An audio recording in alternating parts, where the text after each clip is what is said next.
that you would come down as we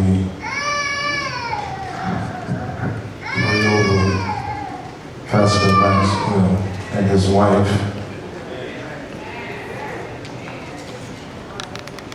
Come on in a little closer, pastors. Preaches the gospel of Jesus Christ. Father God, here we are again. Thankful and grateful for the union between pastor and pew. We thank God for the set man of this house that you have chosen for such a time as this. We pray for him, we pray for his wife, we pray for his family because they're involved just as he is. God, we pray for the Canaan church, whom Lord has been ministering in this community 116 years. Now they're on their 10th leader. We pray, God, that you would crown his head with wisdom and knowledge from above. God, he needs you right now. Father, he's on another assignment. He's on another journey, a journey that he has never taken before.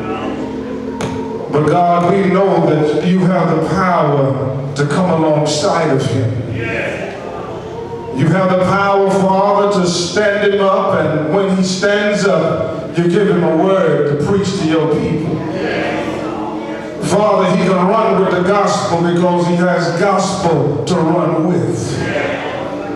Father, we thank you, God, for the choice that you have made in eternity past. We thank you, God, for blessing him and walking with him.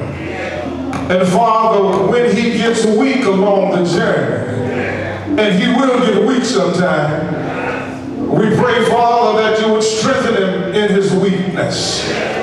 And Father, when he gets lonely in the journey, and he will get lonely sometimes, we pray, Father, that you would stand by him like you stood with Moses, that you stand by him like you stood with Joshua, that you stand by him like you stood with Jeremiah, as you stood, Father, with Ezekiel. We want you to stand with Maxwell this evening, that he would lead your people to greater heights, that he would lead your people in this ever-changing society, that he would continue to preach the gospel of our Lord and Savior, Jesus Christ, that he would continue to preach that he died, but one Sunday morning that he got up out the grave with all power in his hand. So, Father, endow him right now, God. Touch him, Father, from the crown of his head to the bottom of his feet. Touch him right now, God. And when you touch, Father, you'll give him the strength and the power to preach your word and to lead your people. Father, it's in the name of Jesus, the exalted Christ, we do pray. Amen.